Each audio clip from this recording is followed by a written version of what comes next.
Patricia, sí, ya, ok, un ratito. Buenas tardes.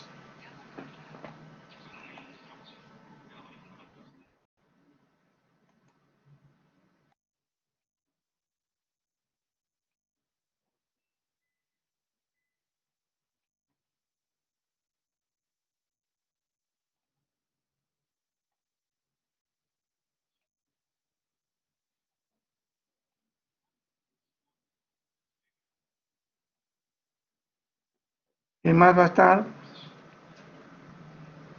Falta un grupo.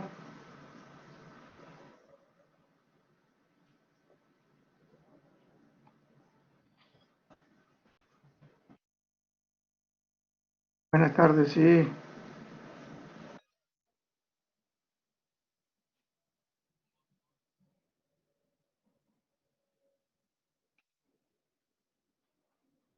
Buenas tardes, Natalie. ¿Quién es el que... Falta un grupo?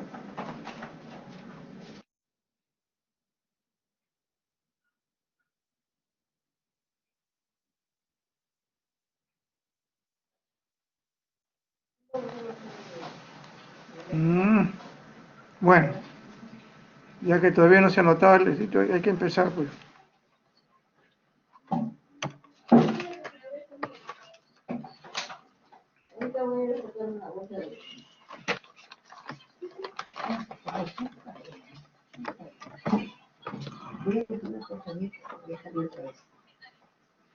A ver, el grupo uno.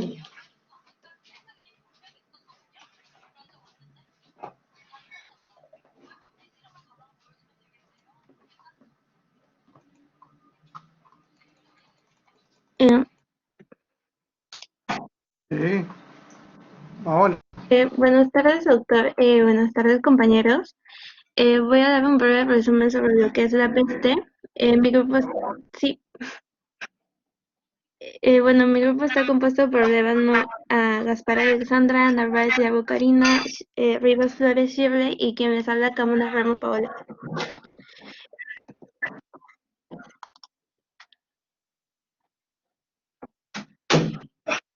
Bueno, la peste es una zoonosis sistémica causada por la bacteria Yersinia pestis.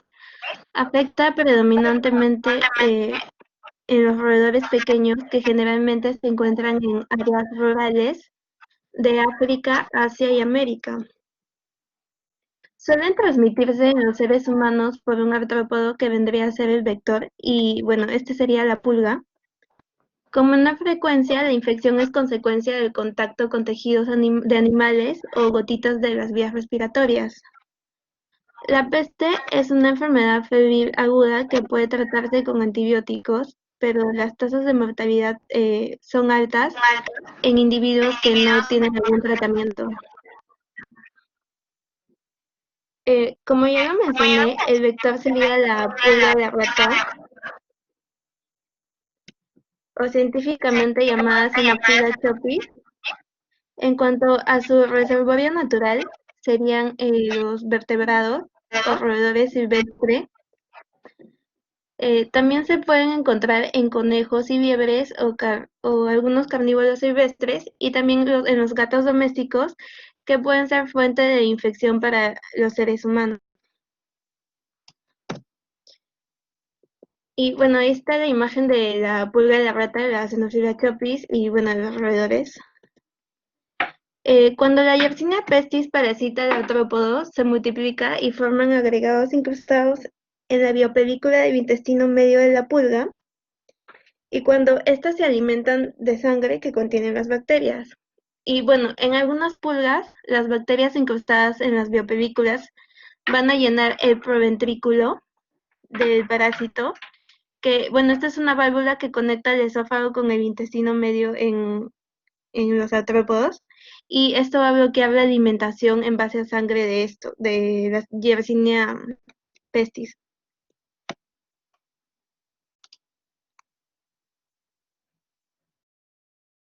Bueno, este es un esquema donde se ve el modo de infección.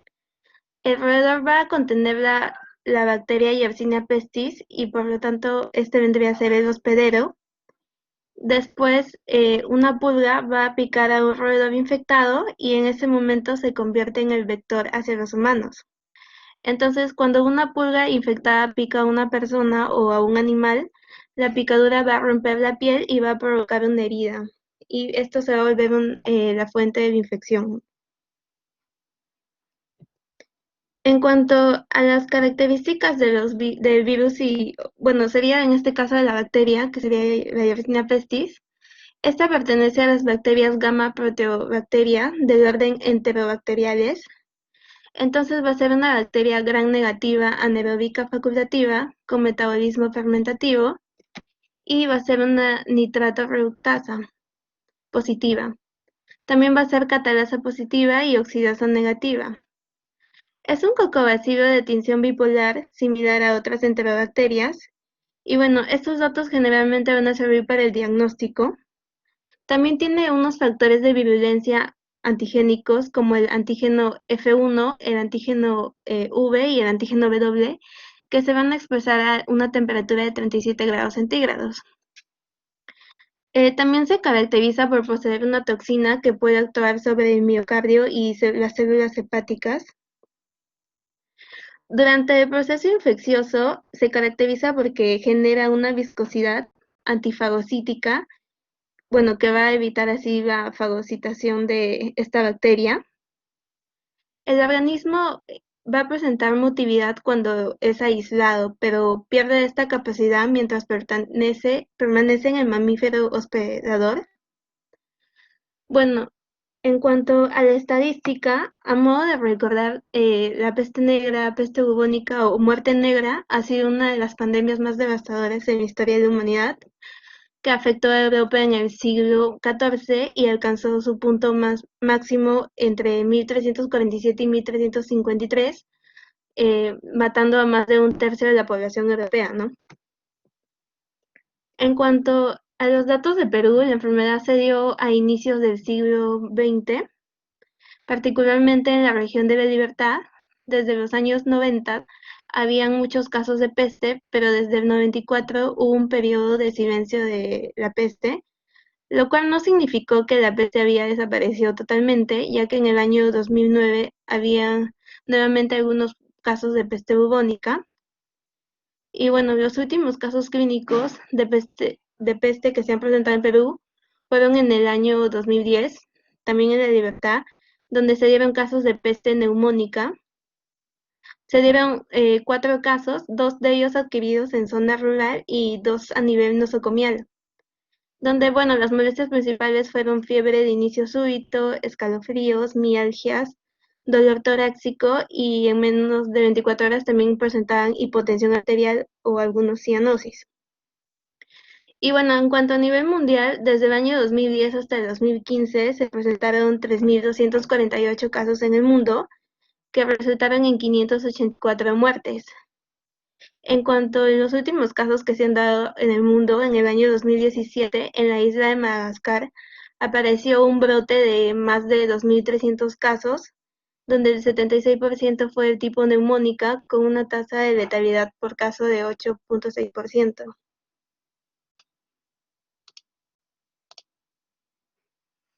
En cuanto a las manifestaciones clínicas de la peste, los síntomas más conocidos vienen siendo los ganglios que van a ser infectados. Estos se van a agrandar y se van a volver dolorosos. Y bueno, esto se les conoce como bubones. Tras ingresar al organismo por la picadura de la pulga infectada, la bacteria Yersinia pestis va a alcanzar el ganglio linfático, donde comienza a reproducirse. Y bueno, los bubones asociados a la peste comúnmente se encuentran en las axilas, la parte superior del fémur, la ingle y la región del cuello. También se puede dar una gangrena acral, que bueno, puede ser en los dedos de las manos, pies, labios y de la nariz. Y bueno, este viene siendo otro de los síntomas más comunes. Los síntomas de la peste aproximadamente de 2 a 6, se van a presentar de 2 a 6 días después de la infección, ya que este es el tiempo en que incuba la bacteria. Los síntomas que más se presentan son resfriado, malestar general, fiebre mayor a 39 grados centígrados o 102 grados Fahrenheit. Puede dar calambres musculares, también, bueno, como ya me mencioné, inflamación de los ganglios linfáticos, principalmente en la ingle, axila y cuello. El dolor puede ocurrir antes que la hinchazón aparezca. También se va a gangrenar las extremidades como los dedos, las manos, los labios o la punta de la nariz. Y bueno, como vemos en la imagen de la derecha, se ve necrosis sacral de la nariz, labios, dedos y equimosis residual sobre ambos antebrazos. También se pueden dar otros síntomas como sensación de asfixia, vómitos de sangre, hematemesis, dolor en las extremidades y tos. Y bueno, también se puede dar una forma de peste septicémica primaria que generalmente se presenta con hipotensión y estado de choque.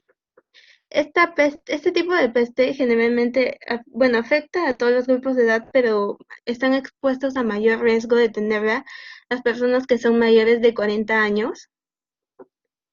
Bueno, en la imagen final se ve una consolidación segmentaria del lóbulo superior derecho en la primera imagen. En la siguiente radiografía se ve extensión de una neumonía en los lóbulos medio e inferior. Y en la siguiente una manifestación clínica del síndrome de insuficiencia respiratoria del adulto, donde se está identificando infiltración difusa en todo el pulmón derecho e infiltración irregular en la mitad inferior izquierda. Y bueno, esta es otra forma de presentar la peste, que sería la de tipo neumónica, que es consecuencia de la inhalación de bacterias infectantes con gotitas expulsadas por otra persona o por un animal con neumonía primaria o secundaria por peste. Y se caracteriza por un cuadro clínico de comienzo repentino que incluye fiebre, cefalea, mialgias, debilidad, náusea, vómitos y mareos, y de forma típica después de las 24 horas se presentan signos de las vías respiratorias como tos, disnea, dolor de tórax y producción de esputo, con hemoptisis que puede llegar a generar un cuadro de neumonía, ¿no? Como la imagen. En cuanto a las pruebas de laboratorio y diagnóstico, en cuanto a las pruebas, bueno, de tipo microbiológicas, se pueden dar por cultivo en agar sangre, por zinc, por BHI, por inoculación en ratones, también por susceptibilidad antibiótica. En cuanto a las pruebas microscópicas, se puede dar por coloración de Gram, la de Wison, y donde se van a ver imágenes de tipo bipolar. También se puede identificar con inmunofluorescencia directa. En cuanto a las pruebas inmunológicas, se puede revisar con ELISA de tipo inmunoglobulina G para humanos o de canes y roedores. En cuanto a las pruebas rápidas, inmunocromatografía del antígeno F1. Y bueno, en cuanto a las pruebas moleculares, se puede dar con el PCR convencional, PCR del tiempo real y el PFG y secuenciamiento. Las bacterias en cuestión se pueden identificar en frotis directos de sangre en casos de peste septicémica, ya que van a circular cantidades notablemente grandes de bacterias y lo cual va a conllevar a un mal pronóstico, ¿no? Y bueno, esto mayormente se da en los casos de que sea una peste septicémica. En caso de no tener las pruebas de diagnóstico que mencioné, también se puede sospechar con los antecedentes, sintomatología. También en algunos pacientes puede haber un incremento leucocítico que a veces llega a ser de 10.000 a 20.000 en la peste, con abundancia de neutrófilos y un desplazamiento de la curva hacia la izquierda. Y bueno, también en una minoría importante de pacientes también se observa coagulación intravascular diseminada con plaquetopenia, prolongación de los tiempos de protrombina, disminución de la concentración de fibrinógeno y mayor cantidad de los productos de degradación de fibrinógeno. En cuanto al diagnóstico, bueno, en este cuadro de acá se ven las características de diagnóstico, bueno, según la clasificación y diagnóstico de la OMS. Acá te dice, por ejemplo, que el caso sospechoso sería un cuadro clínico inicialmente compatible, o sea, que presenta las manifestaciones clínicas y también signos epidemiológicos congruentes como la exposición a animales o seres humanos infectados, signos de picadura de pulga o, bueno, ambos factores, que haya vivido o viajado a un foco endémico reconocido en los últimos 10 días. En cuanto a los casos que son de tipo presuntivo, que, bueno, cumplan con la definición de lo que es el caso sospechoso y también presenten un supuesto foco nuevo o que vuelva a surgir y que cumplan más de 2 de los siguientes estudios, que serían por microscopía los cocobacilos gram negativos en material de bubón, la sangre o el esputo, y donde se va a ver una imagen bipolar con tinción de Whison o Wright-Giemsa. Tal puede ser detección del antígeno F1 en material aspirado del bubón en sangre o esputo, un solo estudio serológico en el que se detectan antígeno F1 sin manifestaciones de infección o inmunización previas contra Yersinia pestis. También puede ser detección de Yersinia pestis en material de aspiración del bubón en sangre o esputo para empleo del PCR. Bueno, también puede ser por un foco endémico identificado con más de uno de los siguientes criterios, que sería, bueno, en signos microscópicos también se consideran a los cocobacilos gram negativos bipolares, tinción de Wright, Giemsa, también la tinción de Whison, bueno, también la identificación del antígeno F1, sin pruebas de infección o inmunización previas, y bueno, el antígeno F1 detectado en material de aspiración del bubón, de sangre o el esputo.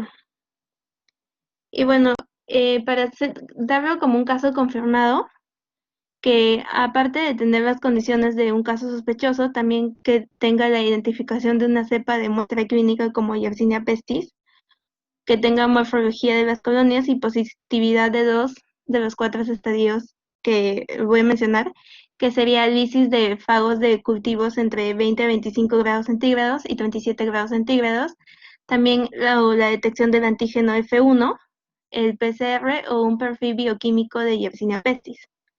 O puede ser un incremento al cuádruple de la concentración de anticuerpos anti-F1 en pares de muestra de suero, o también que hayan estado en áreas endémicas, que no se practican otros estudios confirmatorios.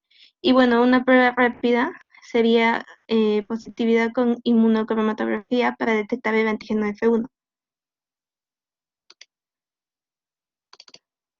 Y bueno, este es el laboratorio del mapa microbiológico. Nosotros pusimos en la primera imagen que era el diagnóstico, bueno, es la enfermedad de malaria, y bueno, en la imagen se está viendo los trofozoitos del Plasmodium vivax en su estadio de trofozoito. En la siguiente imagen pusimos que, bueno, es el diagnóstico de malaria, pero esta ya sería en la fase de esquizonte del Plasmodium vivax. En la tercera imagen pusimos la bartonellosis o enfermedad de Carreau, y bueno, esta sería la Bartonella bacilliformis. En la siguiente imagen es la pestis y estas son las bacterias de Yersinia pestis.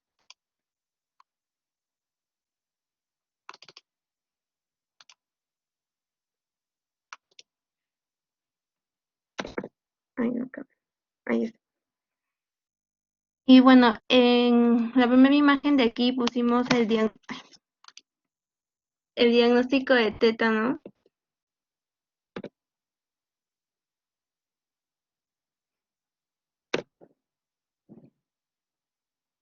El diagnóstico de tétanos, y bueno, en mi imagen se está viendo al Clostridium tetani.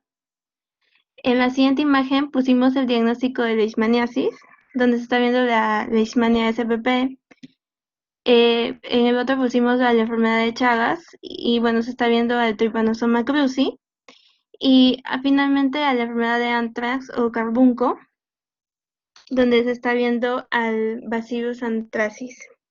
Gracias. Viola, muy bien, muy bien. Muy bien al grupo. Siguiente.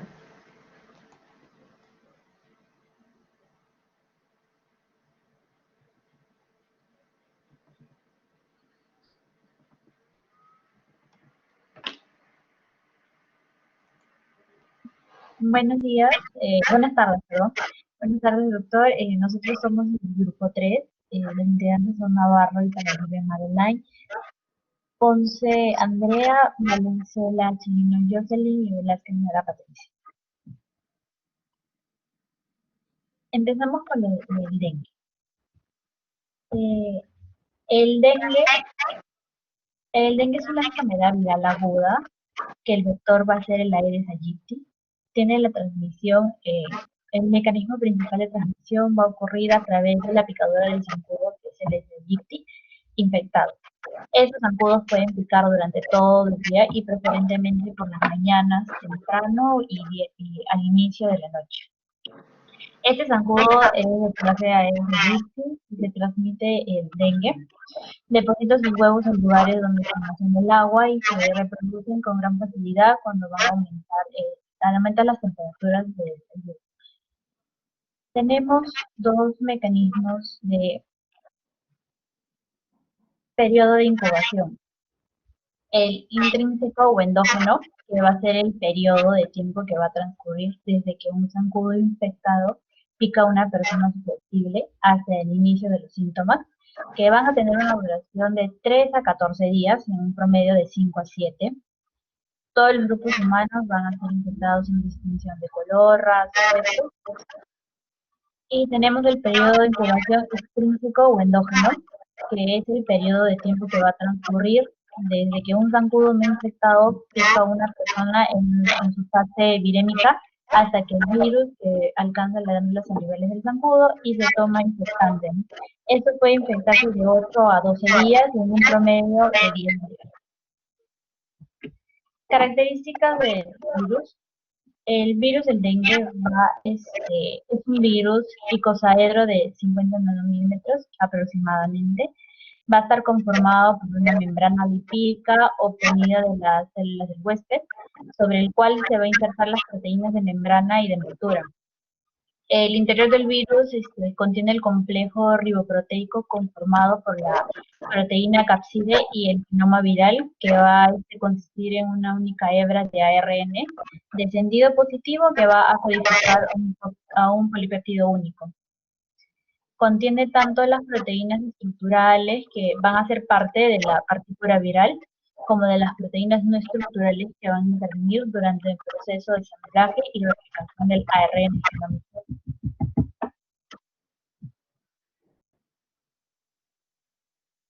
En la estadística actual tenemos que las epidemias del dengue ya se describen desde siglos anteriores, pero en el año 1906 se confirmó la transmisión por el mosquito Aedes, así como la fiebre amarilla y el dengue fueron las dos primeras enfermedades conocidas causadas por virus a través de un vector común. En la actualidad, según el Centro Nacional de Epidemiología, Prevención y Control de Enfermedades, va a mostrar que el número de casos en Perú desde el 2014 hasta el 2020, que en el 2020 vamos a presentar los casos de 18.818 casos con defunciones de 28 casos. Todos estos datos son mostrados hasta la semana 13 de epidemiológica, ¿no? Lo cual muestran que con relación al 2019, en la misma semana se van a reportar 2.439 casos y la incidencia va a ser de 5.96 por cada 100.000 habitantes. Asimismo, se van a notificar 8 fallecidos por dengue. Los casos de incidencia y defunciones por dengue entre el año 2015 y 2020, tenemos a que en el 2020, como ya lo había mencionado, hay 18.818 casos de fallecidos. Por cada 100.000 habitantes, 57.68 y en defunciones 28.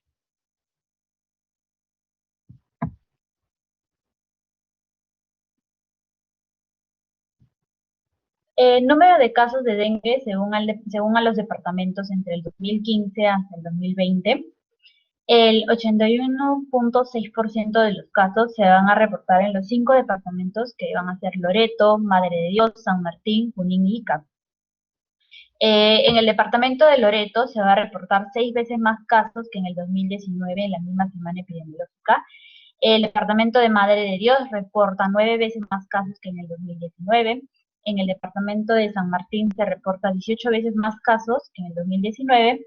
Y en el departamento de Junín se reporta 20 veces más que el 2019. Y en el departamento de Ica se le reporta más de el 80 veces del 2019 en la misma semana epidemiológica. Ahora, ¿cuáles son las distribuciones de los casos de dengue según la edad y sexo en Perú del 2020?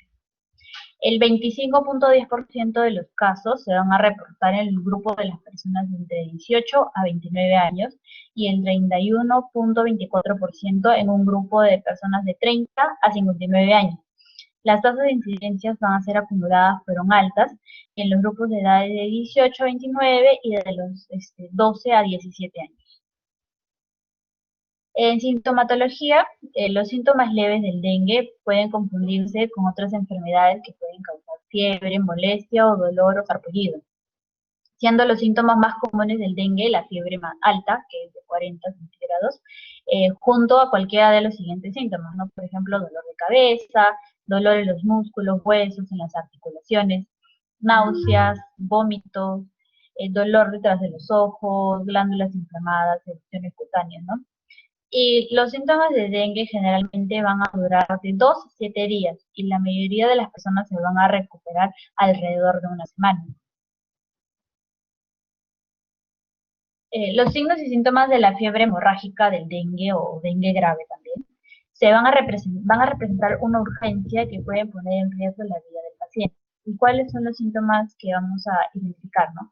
Dolor abdominal intenso, vómitos constantes, sangrado de encías, nariz, sangrado en la orina, heces o vómito, equimosis, dificultades para respirar o una respiración rápida, una piel fría y húmeda, va a presentar fatiga, irritabilidad o desasosiego. ¿Cuáles son las pruebas de laboratorio y diagnóstico?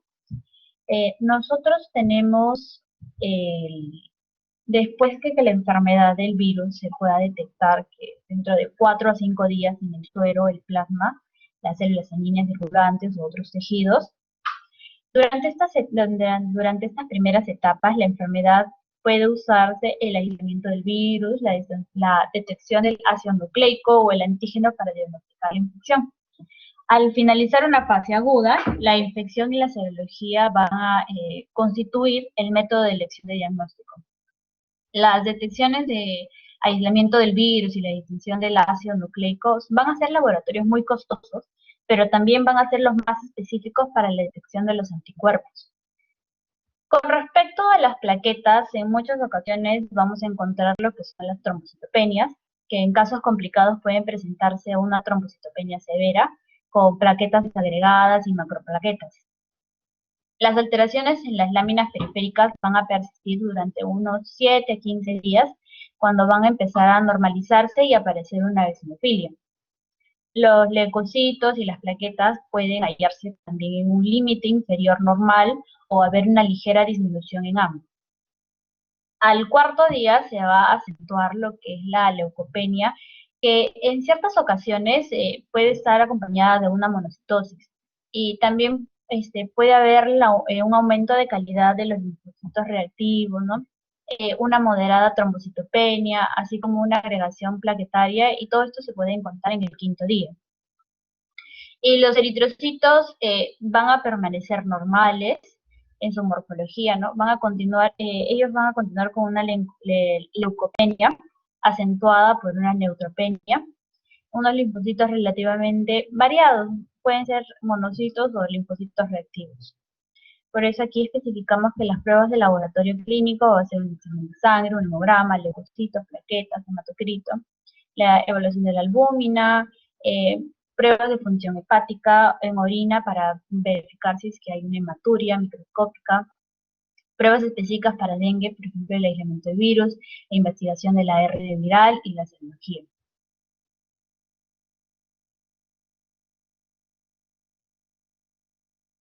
Con respecto al mapa microbiológico, tenemos la primera imagen con respecto a la malaria, con el agente Plasmodium vivax en la fase de trofozoito. La segunda imagen, la malaria con Plasmodium malari con esquizonte.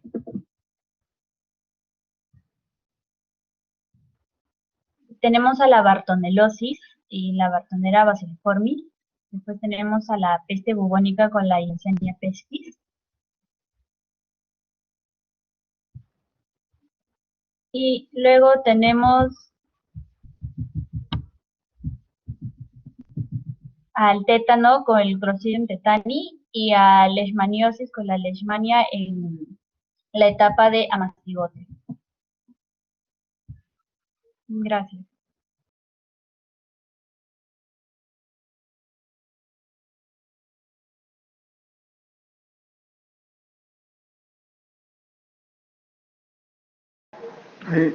Patricia, ahí les ha faltado 3 más, ¿ah? 3 figuras más. Doctor, disculpe, existen las imágenes completas, solo que le hemos separado en diferentes hojas.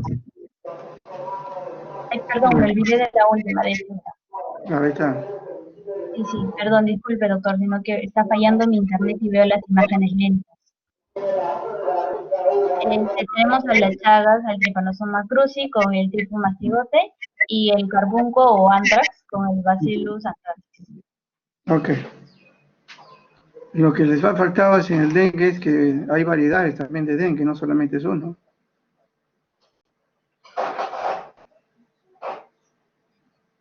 Ahí sí les han faltado. Esos son los tipos que hay actualmente, el tipo 2, el que hay en nuestro medio actualmente. Bien, bien, Patricia. Entonces el grupo,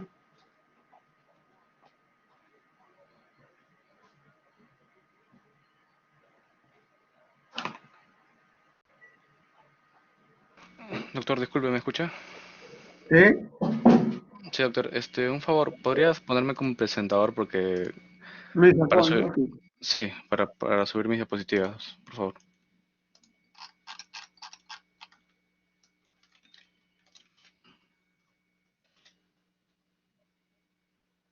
Ok, Ya, doctor, adelante. me espera un ratito, por favor, para que cargue mis diapositivas. Ok.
Adelante.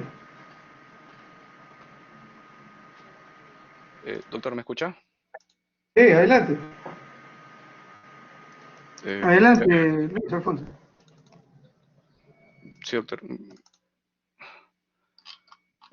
Bueno, en este caso, a mí y a mi grupo nos ha tocado lo que es la enfermedad de malaria. Entonces comencemos por el vector. La malaria, la malaria o paludismo es una enfermedad mortal que será causado por un parásito, generalmente por los protozoarios del género Plasmodium, y se va a transmitir al ser humano por la picadura de un mosquito infectado. Dentro del vector tenemos al mosquito Anófeles, que hay más de 400 especies de anófeles en el mundo, de los cuales 70 son capaces de transmitir malaria. Pero en el Perú hay 40 especies de mosquitos anófeles, de los cuales solo 10 especies son vectores, siendo el principal el Anopheles pseudopuctipenis. Este vector tiene 4 fases, lo que son huevo, larva, pupa y adulto. Dentro de las primeras 3 fases se dan en el agua, entre los 5 a 14 días. El lapso de tiempo desde huevo hasta adulto puede tardar de 10 a 14 días, pero puede acelerarse hasta 5 días. Las hembras adultas tienen un tiempo de vida de un mes, aunque usualmente pasan de las 2 semanas. Depositan entre 50 y 200 huevos. Dentro del reservorio se encuentra el hombre, siendo el único reservorio importante. Dentro de las características, el agente etiológico es un esporozoario del orden Eucoccidia, de la familia Plasmodidae, de género Plasmodium. Dentro de este género se encuentra el Plasmodium vivax, el Plasmodium malariae, el Plasmodium ovale y del subgénero Laveriania. Dentro de este subgénero, Laveriania, se encuentra el Plasmodium falciparum. En cuanto a las características, la mayoría de estos organismos presentan 3 formas: el trofozoito, esquizonte y gametocito.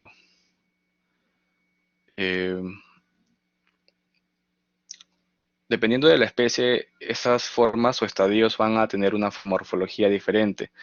Dentro de los trofozoitos, que es la forma parasitaria activa que es capaz de reproducirse y alimentarse.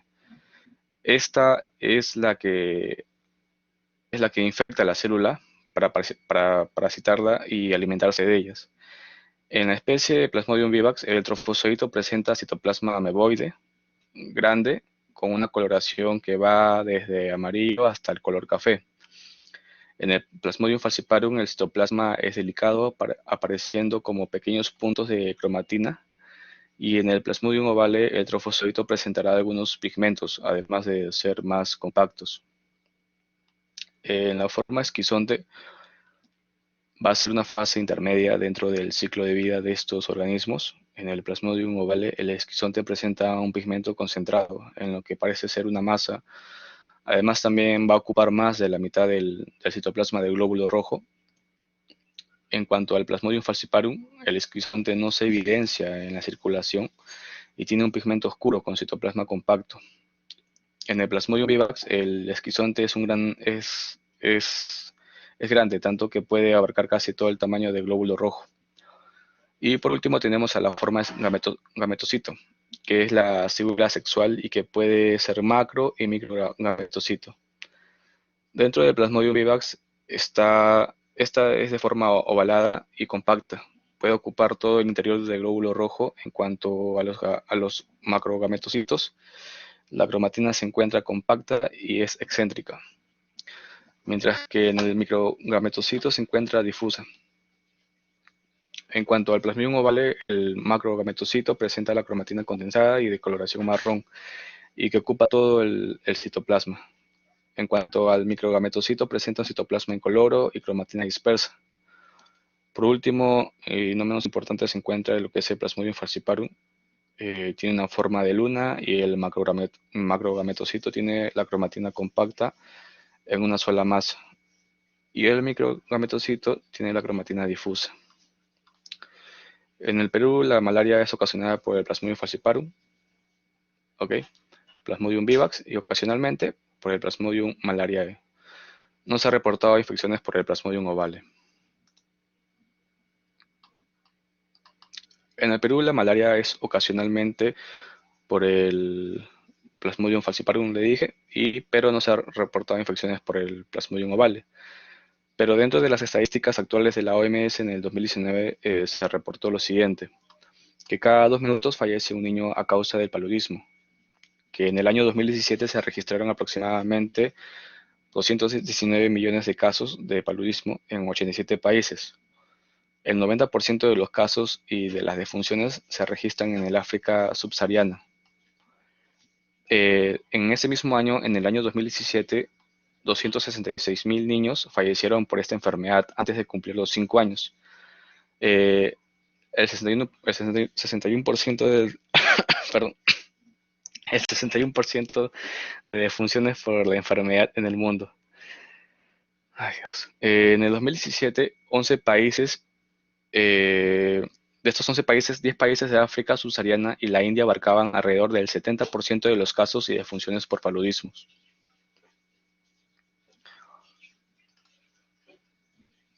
Según el índice parasitario anual, o IPA también llamado, que ve el número de casos por 1000 habitantes por año en una determinada comunidad, divide en 3 categorías, donde hay riesgo alto, riesgo mediano y riesgo bajo. El riesgo alto se da cuando donde hay más de 10 casos por 1000 habitantes. El riesgo mediano donde hay entre 1 y 9 casos por 1000 habitantes, mientras que el riesgo bajo se da cuando hay uno menor a 1 por cada 1000 habitantes. El Perú, al igual que otros países de América, según la OPS, tiene una IPA de 3.06. Sin embargo, en Loreto y San Martín son clasificados como riesgo alto, con una IPA de 45.1 y 10.2 respectivamente. Ahora, en la gráfica, se puede visualizar que en el año 2019, desde la semana 1 a la semana 15, se registraron alrededor de 5.776 casos de malaria en el país, pero no se han reportado muertes por esta enfermedad, a diferencia del año 2018, donde las cifras fueron mucho mayor, con 15.858 casos, y se notificó 2 muertes.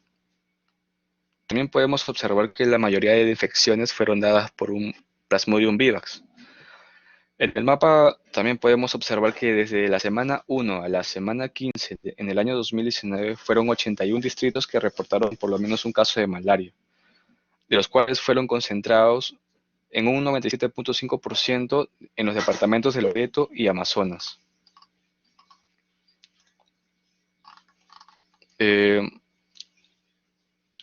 Con respecto a la sintomatología, a los síntomas, generalmente son escalofríos, fiebre, sudor. También puede presentar dolor abdominal, muscular, fatiga, sudoración ya lo dije, náuseas, vómitos, confusión, dolor de cabeza, frecuencia cardíaca rápida y palidez.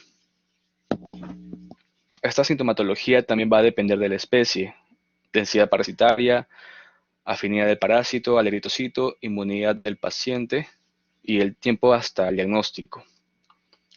Según la sintomatología presentada por el Plasmodium falciparum, dentro de ella se va a encontrar falla multiorgánica, enfermedades microvascular difusa con glóbulos rojos parasitados que obstruyen el flujo. Hay daño por hipoxia, hipoglicemia, efectos tóxicos por el factor de necrosis tumoral alfa, interleucina 1 y factor de necrosis tumoral beta. Con respecto a la infección por Plasmodium vivax, no hay secuestro periférico, no hay complicaciones microvasculares, pero hay parasitemia limitada a reticulocitos.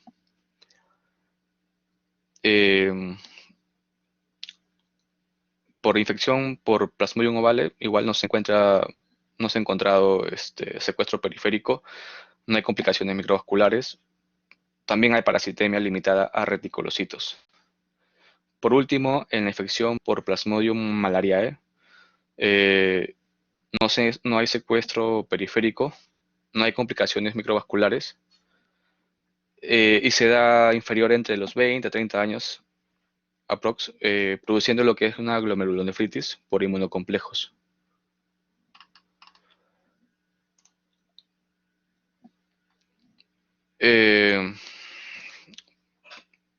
Pero cuando ya se trata de una malaria complicada, dentro de la clínica se encuentra la letargia, la deshidratación grave, dificultad respiratoria, disnea, ictericia, icoluria, anuria, oliguria, vómitos persistentes, convulsiones, hasta llegar a shock.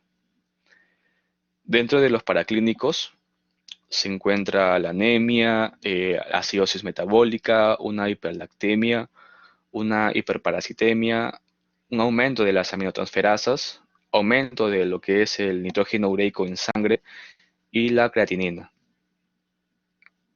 Y también presentará indicadores de mal pronóstico, como una hiperparasitemia mayor de 5.000 parásitos por mililitro, aminotransferasas mayor, 3 veces mayor del valor normal, un pH menor de 7.25, o sea, una acidosis, una anemia severa, donde hay una hemoglobina menor de 5 gramos por decilitro, una glicemia también. Con respecto a lo que son las pruebas de diagnóstico, eh, existen tres, lo que es el parasitológico, el inmunológico y lo que es el molecular. Tenemos la gota gruesa, que es un estudio útil para observar los parásitos en sangre. Estos nos darán los resultados de densidad parasitaria, donde indican, por ejemplo, dos cruces, unos, eh, va a haber unos 40 a 60 parásitos por 100 campos. También tenemos las pruebas inmunológicas, de los cuales se encuentra la RDT inmunocromatografía. Es una prueba rápida para lo que es el diagnóstico de malaria, usada como recurso para extraer el ADN de la malaria, la IFI, o lo que es la inmunofluorescencia indirecta, y la ELISA. Y por último tenemos la prueba molecular PCR. Eso es todo, doctor. Gracias. Aunque ahorita que me acuerdo, doctor, una consulta. ¿Podría compartir mi pantalla para lo que es faltó lo que es la última parte de Eso es lo que la estoy prueba de hablando. laboratorio? Sí, doctor. ¿Quién lo va a hacer? Sí, yo lo hago, Ah, pero ya. podría darme un 5 porque tengo que también subir o compartir mi Ya, ya. pantalla, creo. Está bien, está bien. Ya, doctor.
Doctor, disculpe, ¿me escucha? Sí, Ya, doctor. adelante, adelante. Ya. Esto es lo que he hecho. Ya. ¿Mm? Ah,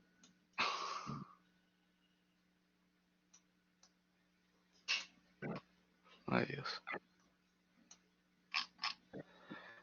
Bueno, según lo que es el mapa microbiológico, en la primera lámina se encuentra lo que es el Plasmodium vivax en estadio de trofozoito y el diagnóstico sería malaria.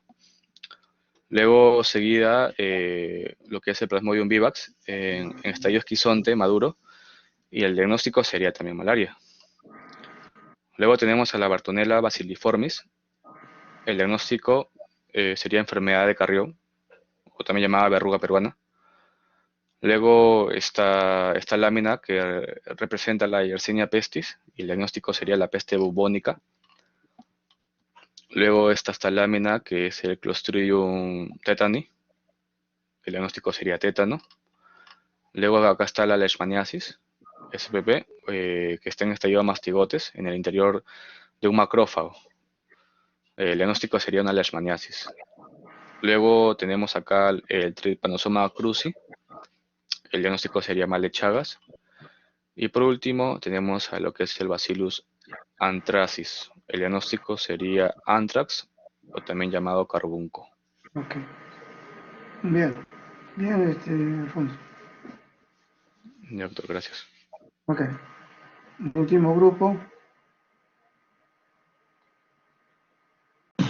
Sí, buenas tardes, doctor, compañeros. En esta oportunidad al grupo 4 nos tocó exponer sobre el laboratorio 11, integrantes quienes hablan Maguiña Jimena, Mamani Lisette, Miguel Jean-Pierre, Quispe Brenda y Rivas Jonathan. Nosotros comenzamos con el mapa microbiológico. En la primera imagen se veía el Plasmodium vivax en su estadio de esquizonte inmaduro, aquí, y estadio trofozoito, y lo diagnosticamos como malaria. Tuvimos algunas dudas que tal vez podría ser Plasmodium falciparum, porque más ambos se diferencian por el estadio de gametocito, pero al final nos decantamos por Plasmodium vivax. Igualmente, en la siguiente imagen vimos que era un Plasmodium vivax en su estadio de esquizonte maduro, igualmente el diagnóstico de malaria. En la tercera veíamos a la Bartonella bacilliformis como diagnóstico bartonelosis o la enfermedad de Carrión. En la cuarta imagen vimos la presencia de Yersinia pestis y como diagnóstico peste, para diferenciarla si era bubónica o neumónica, ya era dependiente de la sintomatología en la que se presenta el paciente. La siguiente imagen podemos ver al Clostridium tetani y como diagnóstico tétanos. En la siguiente como Leishmania sp en su estadio de mastigote con diagnóstico de leishmaniasis, y para diferenciarlo si es que era peruviana o brasilensis también era dependiendo de la sintomatología del paciente. Luego veíamos a Trypanosoma cruzi en su estadio de tripomastigote y pues diagnóstico de enfermedad de Chagas. Y por último, veíamos en el mapa el Bacillus anthracis como diagnóstico anthrax o carbunco. Okay. La enfermedad que nos ha tocado a nosotros era la leptospirosis, que es causada por la bacteria Leptospira, y como principales vectores tenemos a los roedores como a los perros, pero también existen otros reservorios como llamemos roedores, perros, animales dentro del grupo de los vacunos, equinos, y las personas, los humanos. Esta es una enfermedad prácticamente zoonótica, muy raros casos se ha visto de contagio entre humano a humano. Estos se contagian por un contacto directo o indirecto con la orina o los genitales de los animales infectados, o por agua o alimentos infectados con esta bacteria. Las características principales de la bacteria es que es una espiroqueta gram negativa. Son bacterias helicoidales flexibles y finas de 6 a 15 micrómetros de longitud y 0,1 de ancho. Son aerobias estrictas y de crecimiento lento, con un tiempo de generación de 3 a 15 horas. Pueden sobrevivir por semanas o meses bajo condiciones desfavorables, como temperaturas de 28 a 32 grados y a un pH neutral o levemente alcalino. Y tienen un periodo de incubación que es en promedio de 10 días o también puede ser de 2 a 30 días. En la estadística actual, aquí podemos ver un mapa de riesgo acumulado del 2020 actualizado, que vemos pues cuál es donde se ve más esta enfermedad, es en Madre de Dios y en Loreto. Y pues aquí, este cuadrito se puede ver el número de casos, incidencias y defunciones de los rangos desde el 2015 hasta el 2020, siendo el 2020 el año donde se han presentado muchos más casos en comparación 8.580 casos y defunciones 18. Y se puede ver justamente en la semana 10 epidemiológica que ha habido un disparo de los casos de leptospirosis en el año 2020, pero ya ha ido a una tendencia a la baja. Y como ya mencioné, los 8.580 casos, y en un periodo mismo, el año 2019, se habían notificado 1.334 casos, es decir, se ha multiplicado por bastante el número de casos. Y pues como ya mencioné, en la semana epidemiológica número 10 fue el pico máximo de casos con 902 casos. Aquí está, en el 30,89% de los casos de leptospirosis se reportaron en grupos entre 30 y 59 años y el 24,20% en el grupo de 18 a 29. Las tasas de incidencia acumulada fueron altas en estos grupos de edad de 12 a 17 y 18 a 29 años. Pues vemos también que el número de casos también fue mayor en mujeres que en varones. Y como ya mencioné anterior en el mapa, vemos que en los departamentos donde más casos hubo fue en Loreto y en Madre de Dios, habiendo en Loreto unos 5.226 casos y 10 fallecidos. Y en Madre de Dios, 2.353 con un fallecido. Luego le sigue Cusco, Ucayali, Ayacucho, San Martín y hasta Tumbes, se podría decir, y ahí ya van los casos a partir de 60 para abajo. En la sintomatología que va a presentar en esta enfermedad de leptospirosis, por lo general se cree que la mayoría de infecciones pasan asintomáticas, pero en un 99% de los casos que son sintomáticos, la enfermedad no va a ser específica, va a ser de manera aguda y febril. Y en 10% de estos que son sintomáticos, la enfermedad va a ser grave y potencialmente mortal, acompañado con una disfunción multiorgánica. Esta enfermedad puede mostrarse de manera bifásica. El paciente se va a recuperar brevemente de un caso leve y luego se presenta en la enfermedad más grave. En la primera fase, la fase septicémica, los síntomas van a ser fiebre, dolor de cabeza, mialgias, usualmente en las pantorrillas, en la parte baja de la espalda, sufusión conjuntival, náuseas. Esa sufusión conjuntival es clásica de esta enfermedad. También presenta náuseas, vómitos, diarrea, dolor abdominal, tos y a veces sarpullido. La siguiente fase es la fase grave, es la fase inmunidad, también es llamada la fase ictérica, y la anterior es la anictérica. Aquí puede presentar ictericia, insuficiencia renal, hemorragia, especialmente a nivel pulmonar, meningitis aséptica, arritmias cardíacas, insuficiencia pulmonar y colapso hemodinámico. Y aquí es donde se va a poder aislar la bacteria a nivel de la orina del ser humano. También, cuando se presenta insuficiencia renal acompañada con la insuficiencia hepática, y eso está asociado a la vez a la leptospirosis, se le va a conocer como la enfermedad de Weil.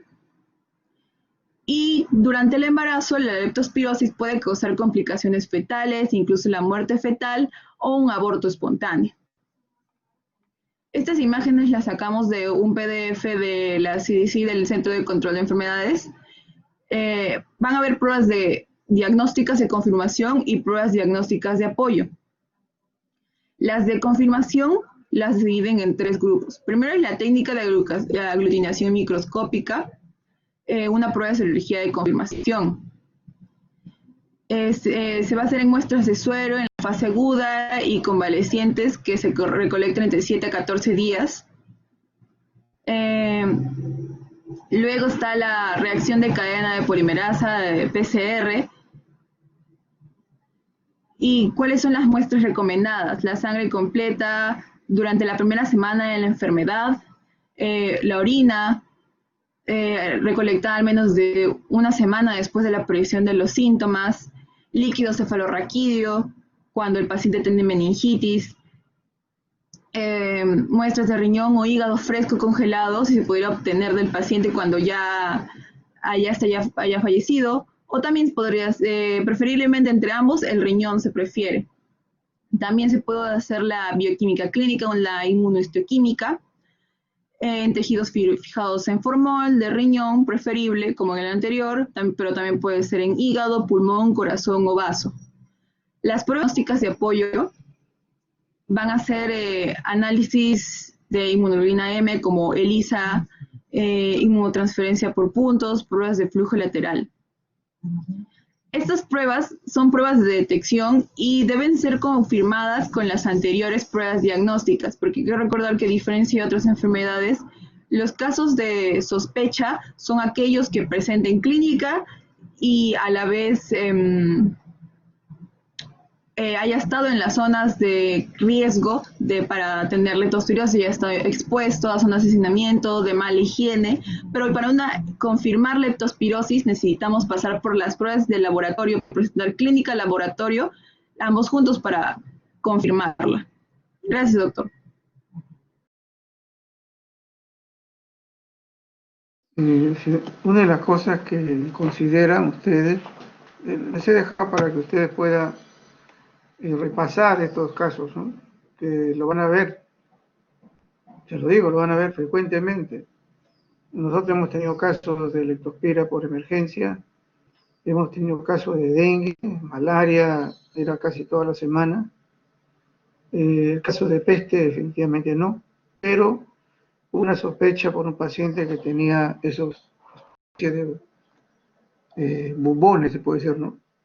Que determinó que fuera posteriormente también, y siempre se le pide, ¿no? En estos casos también para tuberculosis. Pero igual, una de las cosas que sí les digo es que las cifras actuales rebasan lo que ustedes han expuesto. Y hay una cosa interesante, que eso en las clases, bueno, mañana no va a haber clase porque la universidad ¿no? Ha dado día no laborable para el día de mañana. Pensaba iba a hacer clase, pero bueno, ya es un autorizado por la universidad. Bueno, ese día le iba a explicar inclusive algunas cosas más acerca de estas enfermedades. Son pruebas que definitivamente ha habido casos de pacientes complicados, generalmente la leptospira. En caso de dengue, felizmente no hubo fallecidos, pero también hubo un leptospira en gestante. Entonces, imagínense ahorita lo que estamos observando a nivel de Lima, que también va a estar en la clase que le voy a referir la próxima semana. En Lima hay focos, ¿no? Tremendo. Y la otra es que una de las cosas que nosotros tenemos por particular, los peruanos, es a veces no dar claras los informes, ¿no? Yo he tenido que conseguir las cosas a veces hasta por la OMS. Y de verdad que es diferente a veces los datos que se manifiestan, ¿no? Solamente en el caso del dengue, ahorita estamos por los 50.000 casos. Y todavía nos faltan algo de 10 semanas epidemiológicas todavía. Entonces el recuento está atrasado. Podemos superar esa cifra del año hace 5 o 6 años atrás. Y eso es preocupante porque ustedes van a ver esos pacientes, por eso les digo. Otra cosa de la malaria es la situación de transmisión. Igual que otras enfermedades virales que se están viendo, es la transmisión por la transfusión de sangre. Ya en la zona del norte se hace otras pruebas más que nosotros. Nosotros hacemos 7 pruebas, pero en el norte se está haciendo el descarte de enfermedades virales, otras, y entre ellas también el parásito, en este caso malaria.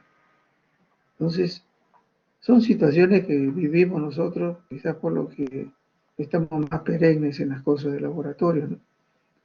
Y para que se den cuenta, si no hay un diagnóstico de laboratorio, no hay tratamiento.